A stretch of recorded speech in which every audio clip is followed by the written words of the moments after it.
కాకినాడ నగరం స్థానిక పెద్ద మార్కెట్ వీధిలో వేంచేసి ఉన్న శ్రీ నూకాలమ్మ అమ్మవారి దేవస్థానంలో జాతర మహోత్సవాలు దేవాదాయ ధర్మదాయ శాఖ ఉత్సవ కమిటీ ఆధ్వర్యంలో అత్యంత వైభవంగా ప్రారంభించారు. ఈ సందర్భంగా ఆలయ ఉత్సవ కమిటీ సభ్యులు చింతలపూడి రవి మాట్లాడుతూ కాకినాడ సిటీ ఎమ్మెల్యే వనమాడి కొండబాబు సహకారంతో సుమారు 45 రోజుల పాటు నూకాలమ్మ వారి జాతర మహోత్సవాలు నిర్వహించనున్నట్లు తెలిపారు.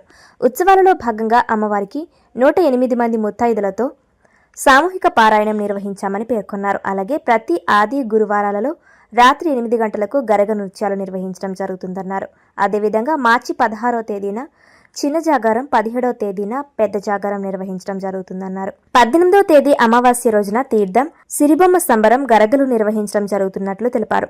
దాతల సహకారంతో భక్తులకు తీర్థ ప్రసాదాలు అందజేయనున్నట్లు తెలిపారు. ఈ కార్యక్రమంలో ఉత్సవ కమిటీ సభ్యులు, భక్తులు తదితరులు పాల్గొన్నారు.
అందరికీ నమస్కారం అండి.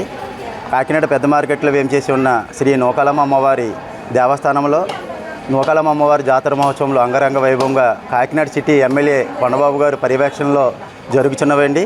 ఈ యొక్క నూకాలమ్మ జాతర మహోత్సవాలకి ఉత్సవ కమిటీ కింద మా అందరినీ ఏర్పాటు చేసినందుకు మేము అందరూ కూడా ఎంతో గర్వపడుతున్నాం. ఎందుకంటే 613 సంవత్సరాల చరిత్ర కలిగ ఈ యొక్క స్వయంభూదేవిగా వెలిచిన శ్రీ నూకాలమ్మ అమ్మవారు కోరిన కోరికలు తీర్చే తల్లిగా పెద్ద మార్కెట్లో వేయించేసి ఉండడం మా అందరూ అదృష్టం.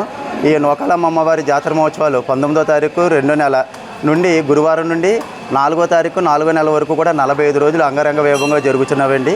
ప్రతిరోజు కూడా ఉదయం తెల్లవారుజాము నుంచి కూడా కుంకుమ పూజలు జరుగుతున్నాయి. అలాగే 150 మంది మహిళలతోటి ఈ యొక్క లలిత సహస్రనామం చదువుతూ ఉంటారు ప్రతిరోజు కూడా, ఈ 45 రోజులు కూడాని.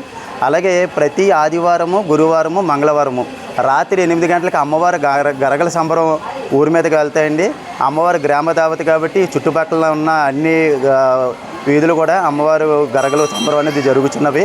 అలాగే వచ్చే నెల మార్చి 16వ తారీఖు చిన్న జాగారం, 17వ తారీఖు పెద్ద జాగారం, 18వ తారీఖు తీర్థం అండి. అమావాస్య ముందు రోజు ఏదైతే అమ్మవారు కార్యక్రమాలన్నీ కూడా శివరాత్రి వెళ్ళిన తర్వాత నెలవంక రోజున తదియా విధియా రోజుల్లో మొదలవుతాయండి. అలాగే 4వ తారీఖు 4వ నెలలో ముగిస్తాయి అన్నమాట. ఈ 45 రోజులు కూడా కాకినాడ ప్రజలందరూ కూడా, చుట్టుపక్కల ఉన్న ప్రజలందరూ కూడా అమ్మవారి ఆలయానికి వచ్చేసి అమ్మవారి ఆశీస్సులు తీసుకుని, అమ్మవారిని దర్శనం చేసుకుని అమ్మవారి ఆశీస్సులు పొందుతారనేసి మా కమిటీ సభ్యులందరి తరపున కూడా మేము అందరినీ మనవి చేస్తున్నాం. ప్రతిరోజు కూడా ఉదయం 6 గంటల నుంచి మధ్యాహ్నం 12 గంటల వరకు కూడా ఆలయ తలుపులు తెరిచి ఉంటాయి. సాయంత్రం 5 గంటల నుంచి రాత్రి 9 గంటల వరకు కూడా ఆలయ తలుపులు తెరిచి ఉంటాయండి. ప్రతి ఒక్కరు కూడా వచ్చి అమ్మవారిని దర్శనం చేసుకుని అమ్మవారి కృపక పాత్రలు కాకుండా వచ్చినాం. అమ్మ దయ ఉంటే అన్నీ ఉన్నట్లే.